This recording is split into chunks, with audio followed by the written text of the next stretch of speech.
You ask Tiger to solve. This deals with linear equations with one unknown. The final result is x equals 24/5. Let's solve it step by step. Simplify the expression. Group the coefficients. Find the lowest common denominator. Multiply the denominators. Multiply the numerators. Combine the fractions. Combine the numerators.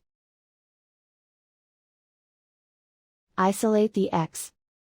Multiply both sides by inverse fraction 12/5.